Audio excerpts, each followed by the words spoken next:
வணக்கம் நண்பர்களே. Voice of கோயம்புத்தூரில் இந்த பதிவில் நம்ம என்ன பேச போகிறோம்னு பார்த்தீங்கன்னா, வெரிஃபிகேஷன் ஸ்டேட்டஸை நான் எப்படி தெரிஞ்சுக்கிறது, இதற்கான பதில் தான் இந்த பதிவு. ஸோ நம்ம சேனலை இது வரைக்கும் சப்ஸ்கிரைப் பண்ணாமல் இருக்கிறீங்க அல்லது இப்போ தான் ஃபஸ்ட் டைம் விசிட் பண்ணுறீங்க அப்படின்னா சப்ஸ்கிரைப் பண்ணுங்கள். தொடர்ச்சியாக நம்ம டான்செட் ரிலேட்டடான நிறைய விஷயங்களை பேசிகிட்டு இருக்கிறோம். உங்கள் நண்பர்கள் யாராவது இருந்தாங்கனாலும் அவங்களுக்கும் நம்ம சேனலை ரெக்கமெண்ட் பண்ணுங்கள். நம்ம சேனலுக்குன்னே பார்த்தீங்கன்னா வாட்ஸ்அப் குரூப் ஒன்று இருக்குது, அதே மாதிரி டெலகிராம் குரூப் இருக்குது. ஸோ யாராவது ஜாயின் பண்ணணும்னு நினச்சிங்கன்னா அதில் ஜாயின் பண்ணிக்கங்க. ஏன்னா இன்ஸ்டண்ட்டான மெசேஜஸ் அதில் வரும். ஸோ அதுலேயும் நீங்கள் அதை ஜாயின் பண்ணிக்கலாம். ஸோ அதில் இருக்கக்கூடிய விஷயங்களையும் நீங்கள் ஈஸியாக அக்சஸ் பண்ணிக்கலாம். அதே மாதிரி பார்த்தீங்க அப்படின்னா கோயம்புத்தூர் சரௌண்டிங்கில் இருக்கக்கூடிய MBA MCA காலேஜஸ் பற்றின இன்ஃபர்மேஷன்ஸ் வேணும் அப்படின்னாலும் நான் கொடுத்துருக்கிற நம்பரில் நீங்கள் காண்டாக்ட் பண்ணிக்கலாம். அதே மாதிரி அட்மிஷன் ரிலேட்டடான சந்தேகங்கள் இருந்தது அப்படின்னாலும் நீங்கள் கால் பண்ணி கேட்கலாம். வாங்க தலைப்புக்கு போவோம். அதாவது வெரிஃபிகேஷன் ஸ்டேட்டஸை பொறுத்த வரைக்கும் பார்த்தீங்க அப்படின்னா இது வரைக்கும் பார்த்தீங்கன்னா யாருக்குமே வெரிஃபிகேஷன்ஸ் கம்ப்ளீட்டட் அப்படின்ற ஒரு ஸ்டேட்டஸ் அப்டேட் ஆகலை. ஆனால் எதெல்லாம் உங்களுக்கான அறிகுறிகள், அதாவது உங்கள் டாக்குமெண்ட்டை வெரிஃபை பண்ணிக்கிறாங்க அப்படின்றத எதை வச்சு தெரிஞ்சுக்கலாம் அப்படின்னு பார்த்தீங்கன்னா, எய்தர் உங்களுக்கு பார்த்தீங்கன்னா GCTலேருந்து கால் வந்திருந்தாவோ, மெசேஜ் வந்திருந்தாவோ, அல்லது வாட்ஸ்அப்பில் மெசேஜ் வந்திருந்தாவோ, அல்லது உங்கள் டாக்குமெண்ட்டை நீங்கள் அப்லோட் பண்ணிவிட்டு ஃப்ரீஸ் பண்ணியிருப்பீங்க, இப்போ அது அன்ஃப்ரீஸ் ஆகியிருந்தாவோ, அல்லது நீங்கள் ரெஜிஸ்டர் பண்ணும்போது ஒரு அப்ளிகேஷன் டவுன்லோட் பண்ணியிருப்பீங்க, அந்த அப்ளிகேஷனுக்கும் இப்போ நீங்கள் எகெயின் லாகின் பண்ணிவிட்டு ஒரு அப்ளிகேஷன் டவுன்லோட் பண்ணீங்க அப்படின்னா ரெண்டையும் கம்பேர் பண்ணி பார்த்தீங்கன்னா ஏதாவது சேஞ்சஸ் இருந்தது அப்படின்னா நீங்கள் தெரிஞ்சுக்கலாம். அதாவது பேக்கெண்டில் செக் பண்ணியிருக்காங்க அப்படின்றது.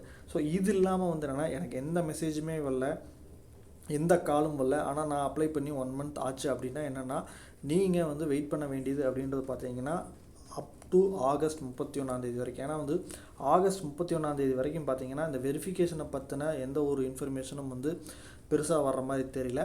ஆனால் ஆகஸ்ட் 31 அப்புறம், ஏன் அப்படின்னு பார்த்தீங்கன்னா ஆகஸ்ட் 31 பார்த்தீங்கன்னா ரெஜிஸ்ட்ரேஷன் முடிஞ்சிடும். ஸோ அதுக்கப்புறம் தான் ஃபுல் கான்சன்ட்ரேஷனை வெரிஃபிகேஷனில் GCT கொடுப்பாங்க. ஸோ செப்டம்பர் 1 பார்த்தீங்கன்னா உங்களுக்கான வெரிஃபிகேஷன் ஸ்டேட்டஸில் சேஞ்சஸ் வருவதற்கான வாய்ப்புகள் நிச்சயமாக இருக்குது. ஸோ லாஸ்ட் இயர் வெரிஃபிகேஷன் கம்ப்ளீட்டட்னு ஒரு மெசேஜ் அப்டேட் ஆகிருந்தது. ஸோ அதே மாதிரி இந்த வருடமும் பார்த்தீங்கன்னா உங்களுடைய ஸ்டேட்டஸில் டிஃபால்ட்டாக பார்த்தீங்கன்னா ரெஜிஸ்ட்ரேஷன் கம்ப்ளீட்டட்னு இருக்கும். ஸோ அதுக்கு கீழே வெரிஃபிகேஷன் கம்ப்ளீட்டட் அப்படின்ற ஸ்டேட்டஸ் வருவதற்கான வாய்ப்புகள் அதிகமாக இருக்குது. அது எப்போ வரும் அப்படின்னு பார்த்தீங்கன்னா செப்டம்பர் 1 அப்பப்போ நீங்கள் லாகின் பண்ணி பாருங்கள். ஸோ ஒன்ஸ் உங்கள் டாக்குமெண்ட்டை வெரிஃபை பண்ணிட்டாங்க, எந்த எரரும் இல்லை, எல்லாமே ஓகே ஆயிடுச்சு அப்படின்னா வெரிஃபிகேஷன் கம்ப்ளீட்டட் அப்படின்ற ஒரு ஸ்டேட்டஸ் வரும். ஸோ இது என்னுடைய கெஸ்ஸிங்.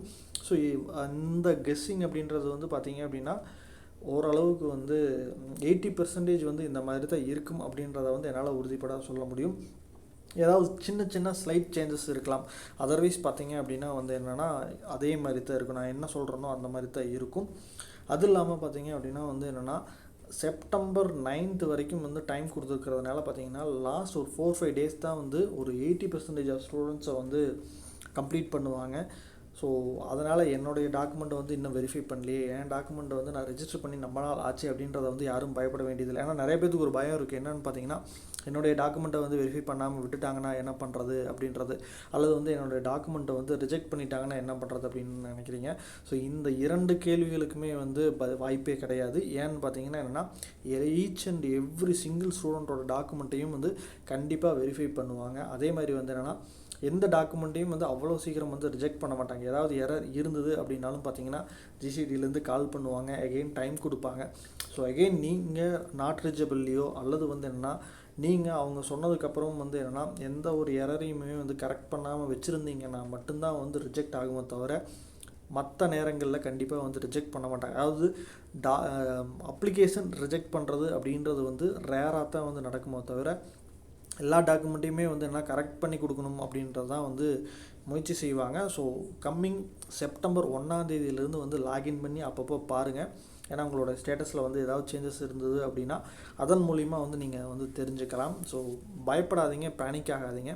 எல்லா டாக்குமெண்ட்டையுமே வெரிஃபை பண்ணுவாங்க. ஒன்ஸ் ப்ராசஸ் முடிஞ்சுது அப்படின்னா தான் பார்த்தீங்கன்னா ரேங்க் லிஸ்ட் அப்படின்றது வந்து செப்டம்பர் 13ஆம் தேதி வரும். ஸோ ஒருவேளை இந்த வெரிஃபிகேஷன் அப்படின்றது வந்து ஏதாச்சும் தள்ளி போச்சு, எக்ஸ்டெண்ட் ஆச்சு அப்படின்னா ரேங்க் லிஸ்ட்டும் வந்து தள்ளி போகிறதுக்கான வாய்ப்புகளும் வந்து இருக்கும். ஸோ சில நேரங்கள் அந்த மாதிரி நடக்கும், எல்லா நேரங்கள்லையும் வந்து பார்த்திங்கன்னா அந்த மாதிரி நடக்காது.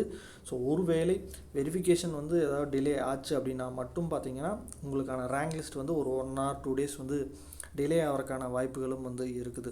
ஸோ இவ்வளோ தான் பார்த்திங்கன்னா வெரிஃபிகேஷனை பொறுத்த வரைக்கும். ஸோ வெரிஃபிகேஷனை பொறுத்த வரைக்கும் நீங்கள் பெருசாக எதுவும் பயப்படணும் அப்படின்றது இல்லை.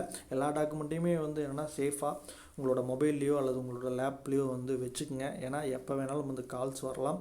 ஸோ அப்படி வந்தது அப்படின்னா ஏதாவது ஒரு மிஸ்டேக் இருந்தது அப்படின்னா அதை இமீடியட்டாக ரெக்டிஃபை பண்ணுறதுக்கு அவங்க அன்ஃப்ரீஸ் பண்ணி விடுவாங்க. ஸோ நீங்கள் டாக்குமெண்ட்டை வந்து அப்லோட் பண்ணி அகெயின் வந்து ஃப்ரீஸ் பண்ணி விட்ருங்க. உங்களுக்கான ப்ராப்ளம் அப்படின்றது வந்து சால்வ் ஆயிரும். ஸோ இவ்வளவு தான் வந்து நான் சொல்லணும்னு நினச்சி. இது இல்லாமல் வந்து வேறு ஏதேனும் தகவல்கள் வேணும், கோயம்புத்தூர் சரௌண்டிங் காலேஜஸ் பற்றின இன்ஃபர்மேஷன் ஏதாவது வேணும் அப்படின்னாலும் வந்து நீங்கள் வந்து காண்டாக்ட் பண்ணலாம். காண்டாக்ட் நம்பர்ஸை வந்து நான் கொடுத்துருக்குறேன். ஸோ வரும் நாட்களில் வந்து இன்னும் வேறு சில விஷயங்களை பற்றியும் வந்து நம்ம பேசுவோம். நன்றி, வணக்கம்.